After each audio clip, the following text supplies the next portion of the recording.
औज़ुबिल्लाहिमिनश्शैतानिर्रजीम बिस्मिल्लाहिर्रहमानिर्रहीम। दोस्तों, ये एक हम एक सीरीज स्टार्ट कर रहे हैं जिस सीरीज में हमने ऑटोकैड को सीखना है, ऑटोकैड सिविल 3D को सीखना है और माइक्रोसॉफ्ट एक्सेल को भी सीखना है एज ए सर्वेयर के लिए। बट ऑटोकैड को हम बिगिनर से प्रो लेवल तक सीखने की कोशिश करेंगे। ठीक है, तो आपने बस वीडियो के तमाम जो पॉइंट्स मैं आपको बताऊं उनके ऊपर फोकस रखना है। तो ये हमारे पास ऑटोकैड 2D है। ठीक है, जब आप बाय डिफ़ॉल्ट अपना आप ऑटोकैड इस्तेमाल करेंगे तो आपके पास कुछ ये वेलकम स्क्रीन आएगी। इस वेलकम स्क्रीन में आपके पास क्या-क्या चीज़ें हैं? सबसे पहले हमने वो देखना है कि हमारे पास ये एक ऑप्शन आ रहा है ओपन का। यहाँ से आप कोई भी ड्राइंग किसी भी जगह पे आपके पास पड़ी हो, आप उसको ओपन कर सकते हैं या कोई बंदा आपको ऑटोकैड की फाइल सेंड करता है, तो आप उसको अपनी किसी स्पेसिफिक लोकेशन पे रख के यहाँ से ओपन कर सकते हैं। यहाँ से कोई भी आप न्यू टेम्पलेट ओपन कर सकते हैं अपने ऑटोकैड के लिए, कोई भी ड्राइंग एक ब्लैंक फाइल आप ओपन कर सकते हैं। ठीक है, टेम्पलेट के बारे में हम बाद में बात करेंगे, टेम्पलेट क्या होते हैं। उसके अलावा इस वेलकम स्क्रीन में आपके पास साइन इन, अगर आपने आपका सॉरी अगर आपने अपना ऑटोडेस्क का अकाउंट बनाया हुआ है तो आप उसमें साइन इन कर सकते हैं। अगर आप कोई फीडबैक देना चाहते हैं तो आप यहाँ से फीडबैक दे सकते हैं। सिंपली हम एक ड्राइंग ओपन करते हैं, आप यहाँ से भी ओपन कर सकते हैं, आप न्यू भी कर सकते हैं। हमने न्यू करके देख लेते हैं। हमारे पास ये एक न्यू ड्राइंग ओपन होगी। ठीक है, अब ये जो हमारे पास सबसे पहले हमारे पास ऑटोकैड में थी वेलकम स्क्रीन। उसके बाद अब हमारे पास ये जो आपको लेआउट शो हो रहा है, ये लेआउट को कहते हैं यूजर इंटरफेस। मतलब कि जो कि आप ऑटोकैड के एक यूजर हैं, आप उसके यूजर हैं और आपको दिखाने के लिए एक इंटरफेस उसने दिया हुआ है। इस इंटरफेस की मदद से आप ऑटोकैड के ऊपर वर्किंग करते हो। ठीक है, इससे पहले कि हम इसके एडवांस ऑप्शंस के ऊपर बात करें, सबसे पहले हम समझ लेते हैं कि ऑटोकैड क्या चीज़ है।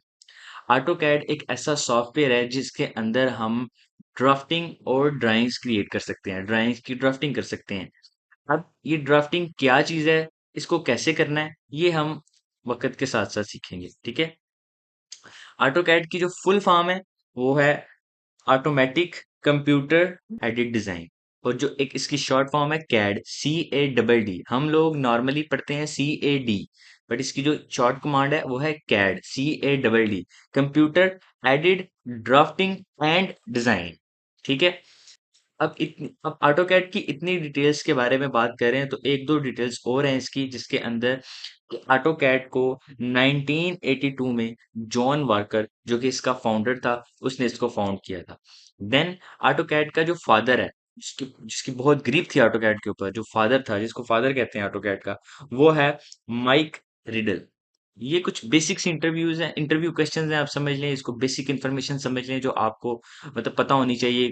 सम टाइम आपको एमसीक्यूज में या इंटरव्यू में पूछा जा सकता है कि ऑटोकैड का फाउंडर कौन है, किस मतलब ईयर में ऑटोकैड फाउंड हुआ था, उसका फादर कौन है। ये इतनी इम्पोर्टेंट भी नहीं है, और अगर आप इसको याद कर लें तो इसमें आपका कोई नुकसान भी नहीं है।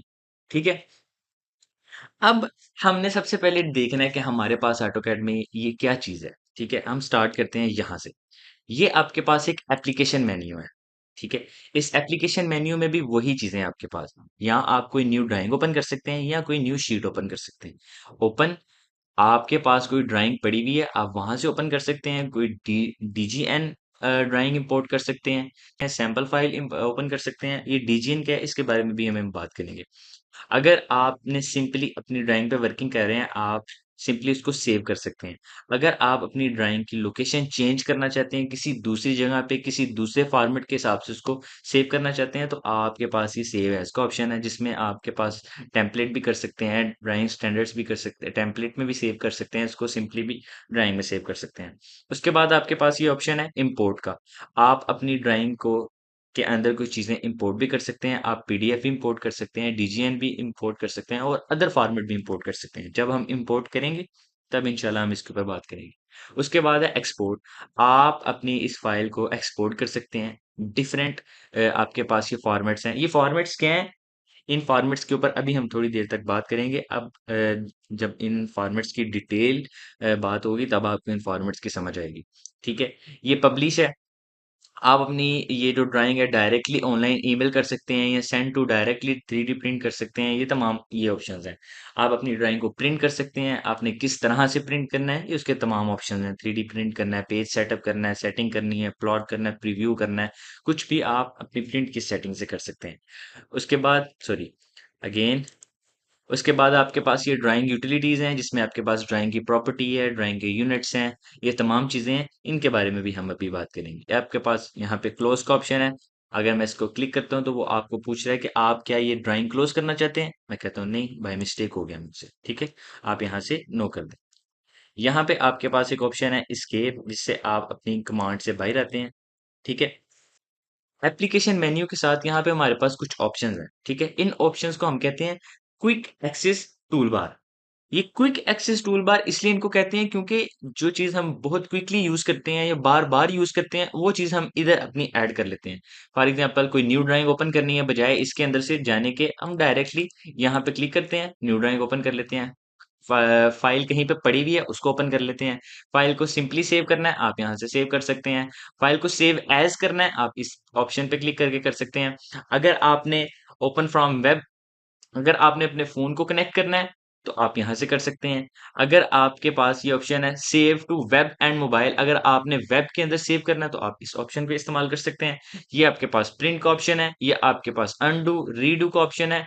यहाँ पे हमारे पास एक ऑप्शन है, यहाँ पे ये जो ऑप्शन है कि आप यहाँ पे क्या क्या रखना चाहते हैं। अगर आप चाहते हैं कि आपको ओपन की जो कमांड है क्विक एक्सेस टूल बार में आप उसे रखना चाहते हैं, आप उसे अनचेक कर दें। अगर आप जैसे मैंने अनचेक किया तो यहाँ से ओपन की कमांड गायब होगी।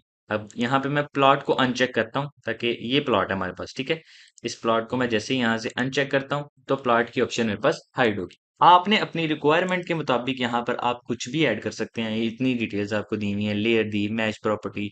ठीक है, जब आप ड्राफ्टिंग करेंगे, जब आप ड्राइंग्स बनाएंगे, जब आप वर्किंग करेंगे, तब आप अपनी जरूरत के मुताबिक क्विक एक्सेस टूल बार में चीजें ऐड कर सकते हैं। उसके बाद हमारे पास है ये टाइटल बार। इस टाइटल बार में हमारे पास कुछ डिटेल्स होती हैं। हमारे पास वर्जन होता है, ऑटोडेस्क 2024 मेरे पास वर्जन है जो मेरे पास इंस्टॉल्ड है। देन हमारे पास ड्राइंग का नंबर होता है, जो ड्राइंग का नेम है। अगर मैं इस ड्राइंग को कंट्रोल शिफ्ट एस करके यहाँ पे कहीं पे भी इसको मैं डी में अगर सेव कर देता हूँ, यहाँ पे मैं ले देता हूँ, नाम लिख देता हूँ लेक्चर वन, सॉरी यहाँ पे मैं लिख देता हूँ लेक्चर वन। इसको मैं जैसे ही सेव करता हूँ तो जैसे ही मेरा नाम यहाँ पे लेक्चर वन हो गया, ये ऑटोमेटिकली उसने मुझे बता दिया कि डी लोकेशन है आपके पास सिस्टम में, डी के अंदर लेक्चर वन के नाम से ये DWG फाइल सेव है। अब ये DWG क्या है, यहाँ पे मैंने आपको बताया था कि जब हम इसके बात करेंगे, यहाँ पे जब मैंने आपको बताया था कि जब हम इसके फॉर्मेट की बात करेंगे तब हम इसके ऊपर बात करेंगे, इसके फॉर्मेट के ऊपर। फॉर्मेट क्या है, जब आप कोई ऑडियो गाना डाउनलोड करते हैं तो उसके लिए आपके पास फॉर्मेट होता है MP3। जब आपके पास कोई वीडियो गाना आता है तो उसके लिए आपके पास फॉर्मेट होता है MP4। ये कुछ स्पेसिफिकेशंस होती हैं जिससे आप समझ जाते हो कि ये क्या चीज़ है। अगर आपके पास किसी फाइल के सामने PDF लिखा हुआ है तो आपको पता चल जाता है कि ये PDF फाइल है। किसी फाइल के सामने .xls लिखा होता है तो आपको पता चल जाता है ये एक्सेल की फाइल है। इसी तरह आपको ऑटोकैड की फाइल पता करने के लिए जब भी आप किसी ऐसी फाइल देखें जिसके आगे .dwg लिखा हो तो आप समझ जाएं कि ये ऑटोकैड की फाइल है। ठीक है, ऑटो बेसिकली ये ऑटोकैड की फाइल का एक फॉर्मेट है। ठीक है, इस फॉर्मेट की बेस पे आप ड्राइंग्स सेव करते हैं। ये फॉर्मेट आपका ऑटोकैड सपोर्ट करता है। ठीक है, इसके अलावा भी फॉर्मेट सपोर्ट करता है ऑटोकैड DWF, उसके बाद आप DWG, देन आप टेम्पलेट में भी इसको सेव कर सकते हैं DWT। तो ये डिफरेंट डिफरेंट इसके फॉर्मेट्स हैं जिसको आप यूज कर सकते हैं। इसके पास हमारे पास ये ऑनलाइन सर्च है, आप यहाँ से कुछ भी सर्च कर सकते हैं। ये हमारे पास साइन इन है, वही सेम चीज स्टार्ट में जो आपके पास यहाँ पे साइन इन था। अगर आपके पास अकाउंट है तो आप इसको साइन इन कर सकते हैं। देन ये आपके पास ऑटोकैड का स्टोर है। देन ये आपके पास कनेक्ट रहने के लिए आप ऑनलाइन कनेक्ट रह सकते हैं।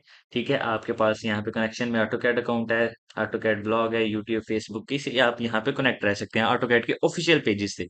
देन ये आपके पास हेल्प है, ऑफलाइन हेल्प डाउनलोड कर सकते हैं, लैंग्वेज, ये सारी चीजें आपके पास यहाँ पे हैं। ठीक है, अब आ जाते हैं हम अपनी मेन इशू पे। ये जो हमारे पास है home, insert, annotate, parametric, view, manage output, ये हमारे पास टैब्स हैं। अब हर टैब के अंदर एक हमारे पास पैनल है। अब हर टैब के अंदर हमारे पास एक पैनल है, ठीक है। जैसे कि होम है, इसके अंदर एक ड्रॉ पैनल है, मॉडिफिकेशन वाला पैनल है, एनोटेट, लेयर्स, ब्लॉक। अगर हम इंसर्ट में आते हैं, यहाँ पे हमारे पास ब्लॉक पैनल है, block definition, reference, import, data, ये तमाम पैनल्स हैं। जैसे जैसे आपको इनकी जरूरत पड़ेगी, आप इनका इस्तेमाल करोगे, आपको इन पैनल्स के अंदर जो टूल्स हैं, उनको उनका मकसद पता चलेगा, तब आपके लिए ये फायदेमंद है, ठीक है। इस जगह पे अगर आप आ जाएं, ये तमाम पैनल्स हैं इसके, ठीक है। तमाम टैब्स के अंदर पैनल्स हैं, पैनल्स के अंदर टूल्स हैं, ठीक है। तो ये एक टैब है, इस टैब के अंदर ये एक पैनल है, पैनल के अंदर ये टूल्स हैं। इन टूल्स को कैसे इस्तेमाल करना है, इनका मकसद क्या है, वो इंशाल्लाह ताला हम फर्दर वीडियोस में देखेंगे। अभी अभी के लिए जस्ट ये एक इंट्रोडक्शन है कि ऑटोकैड ओवरऑल आपको समझने में आसानी है कि इसमें होता क्या है। अब यहाँ पे हमारे पास ये जो हमारा ब्लैक एरिया ना, अगर मैं यहाँ से इसकी ग्रिड ऑन कर देता हूँ, ये जो लाइंस हैं, वर्टिकल और हॉरिजेंटल लाइंस, और आप देख सकते हैं वर्टिकल और हॉरिजेंटल लाइंस के अंदर भी वर्टिकल और हॉरिजेंटल लाइंस है, ये ग्रिड है। अगर मैं इस ग्रिड को यहाँ से ऑफ करता हूँ, तो ये हमारे पास जो ब्लैक स्क्रीन है, इसको कहते हैं हम व्यू पोर्ट। टेक्निकल लैंग्वेज में इसका नाम है व्यू पोर्ट। आम लैंग्वेज में हम इसको ड्राइंग एरिया भी कह सकते हैं, ड्राइंग शीट भी कह सकते हैं। यहाँ पे ये वो एरिया है जिसके अंदर हम, अगर यहाँ पे मैं एक पॉली लाइन लगाता हूँ, जिसके अंदर हम ड्राइंग बनाते हैं, ठीक है। ये सारा वो एरिया, ठीक है। जैसे ही मैं इस एरिया, ये बाउंड्री है मेरी, इससे बाहर मेरी लाइन नहीं जा रही, और इससे बाहर मेरी लाइन नहीं जा रही, इस साइड से इससे बाहर मेरी लाइन नहीं जाएगी, इस साइड से इससे बाहर लाइन नहीं जाएगी। ये जो मेरे पास एक रेक्टेंगल आप कह लें, ठीक है, REC, जैसे मैं रेक्टेंगल, सॉरी, यहाँ से बना लेते हैं। ये एक मेरा रेक्टेंगल है, जो ये इस एरिया है ना, ये मेरा पास व्यू पोर्ट है, जो मेरे पास ड्राइंग एरिया कहलाता है, ठीक है। उसके बाद यहाँ पे नीचे हमारे पास ये, उसके बाद हमारे पास ये नीचे मॉडल है, मॉडल जो कि जिसके अंदर हम ड्राफ्टिंग करते हैं। देन लेआउट, इस इसका मकसद क्या होता है, ये हम प्रिंटिंग के लिए इस्तेमाल करते हैं। जब हम लेआउट्स की वीडियोस के ऊपर आएंगे, तब हम इसके ऊपर इंशाल्लाह डिटेल में डिस्कस करेंगे, ठीक है। इस साइड पे ये हमारे पास कुछ ऑप्शंस हैं, जिसमें हमें ये बता रहा है कि आप इस वक्त मॉडल में हो। जैसे ही मैं लेआउट में जाऊंगा, तो वो बता रहा है कि आप इस वक्त पेपर में आ गए हो। मॉडल, ये मेरे पास ग्रिड लाइंस थी। ये मेरे पास कुछ और टूल्स हैं जिनको मैं क्विकली यूज कर सकता हूँ। यहाँ पे और भी कुछ टूल्स हैं, ठीक है। यहाँ पे कुछ और भी टूल्स हैं जिन्हें मैं ऐड कर सकता हूँ। अगर मैं यहाँ पे कोऑर्डिनेट पे टिक करता हूँ, तो ये जो मेरा प्लस आइकन है, इसको टेक्निकल जबान में कर्सर कहते हैं, ठीक है। ये कर्सर मेरा जहां जहां पे मूव कर रहा है, वो मुझे उस जगह पे पॉइंट बता रहा है। फॉर एग्जांपल, अगर मैंने कर्सर यहाँ पर आके खड़ा कर दिया, तो यहाँ पे मुझे फर्स्ट उसके नॉर्थिंग देन ईस्टिंग वैल्यू मुझे वो बता रहा है कि आपकी यहाँ पे अभी जेड एलिवेशन 0 है, तो वो मुझे 2D, चूंकि हम 2D पे काम कर रहे हैं, तो वो मुझे सिर्फ नॉर्थिंग और ईस्टिंग बता रहा है, जेड एलिवेशन नहीं बता रहा।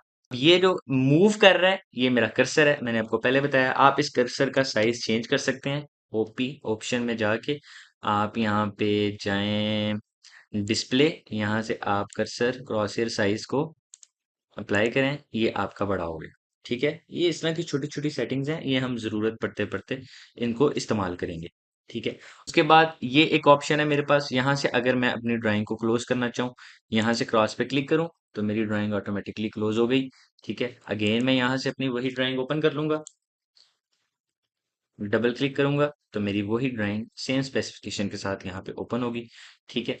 उसके बाद ये जो है, ये मेरे पास व्यू पोर्ट का क्यूब है, ठीक है, जिसे हम अपने ईस्टिंग और नॉर्थिंग को देखने के लिए इस्तेमाल करते हैं, ठीक है। इस क्यूब को मैं अगर यहाँ पे इस तरह मूव करता हूँ, तो आप देख सकते हैं कि मेरी ड्राइंग को मैं इस जिस मर्जी डायरेक्शन में देखना चाहूँ, मैं देख सकता हूँ, ठीक है। आप देख सकते हैं, ये जो चीज है, ये मेरी है एक्सिस। ये मुझे बताएगी कि आपकी एक्स एक्सिस कौन सी है, वाई एक्सिस कौन सी है। इसको यहाँ से मैं क्लोज करता हूँ। Then resort view port, sorry, control Z plus view port, sorry, custom view. Then इसको मैं टॉप पे क्लिक करूंगा। अब ये मैं वापस असली हालत में आ गया हूँ। अब ये जो मेरे पास ये जो प्लस का लाइन है, ठीक है, इसको मैं यहाँ से एक लाइन क्रिएट करता हूँ। PL एंटर, एक लाइन ऐसे, PL एंटर, एक लाइन ऐसे। ये जो मेरे पास फॉर एग्जांपल, ये जो यहाँ पे मेरे पास Y है, यहाँ पे मेरे पास X है, यहाँ पे मेरे पास नेगेटिव वाई है और यहाँ से यहाँ पे मेरे पास नेगेटिव एक्स है। ये मेरे यूसीएस आइकन्स हैं। यूसीएस आइकन का मतलब है यूनिवर्सल कोऑर्डिनेट सिस्टम, ये मेरा यूसीएस है। ठीक है, और जिस जगह पे ये एक्स एक्सिस और वाई एक्सिस इंटरसेक्ट करते हैं, मतलब जहां से ये क्रॉस हो रहे हैं, उस पॉइंट को कहते हैं ओरिजिन पॉइंट। ठीक है, ये हमारे पास स्टेटस बार है, ये हमारे पास कमांड लाइन है। इसके अंदर आप अपनी कमांड एंटर करते हो, पी एल कर लो आप, यहाँ पे ऑफसेट एंटर कर लो आप, यहाँ पे कॉपी एंटर कर लो, कुछ भी कमांड आप एंटर कर सकते हो, ये आपकी कमांड लाइन के अंदर एंटर होती है। ठीक है, अब हम ये कमांड्स क्या हैं, इन कमांड्स को कैसे यूज करना है, इनका मकसद क्या है, वो इंशाल्लाह ताला हम नेक्स्ट वीडियो में देखेंगे। आज की वीडियो एक ओवरऑल इंट्रोडक्शन वीडियो कह लें आप इसको, ये एक इंट्रोडक्शन था ऑटो कैड 2D टू 2024 का, जो एक नॉर्मल इंट्रोडक्शन जो हमारे बिगिनर भाई हैं जिन्होंने अभी स्टार्ट की है उनके लिए। स्टेप बाय स्टेप जब हम ऑटो कैड को सीखने की कोशिश करेंगे तो इंशाल्लाह ताला हम प्रो लेवल तक जा सकते हैं। परेशान नहीं होना, कोई भी चीज़ इंसान के लिए मुश्किल नहीं होती, नई चीज़ थोड़ा सा कंफ्यूज करती है, लेकिन अगर आप उसके ऊपर प्रैक्टिस करें, आप मेंटली तौर पे प्रिपेयर रहें, तो आप उसको सीख सकते हैं। ये कोई बड़ी चीज़ नहीं है, कोई मुश्किल चीज़ नहीं है। आपने सिर्फ कंसंट्रेट करना है, आपने फोकस करना है, आपने लगन के साथ सीखना है। इंशाल्लाह ताला आपको ऑटोकैड 2D प्लस 3D आपको कंप्लीट प्रोफेशनल तौर पे सिखा के हम इंशाल्लाह ताला दम लेंगे। आज की वीडियो में बस इतना ही, मिलते हैं इंशाल्लाह ताला नेक्स्ट वीडियो में, तब तक के लिए अल्लाह हाफिज। बहुत शुक्रिया दोस्तों।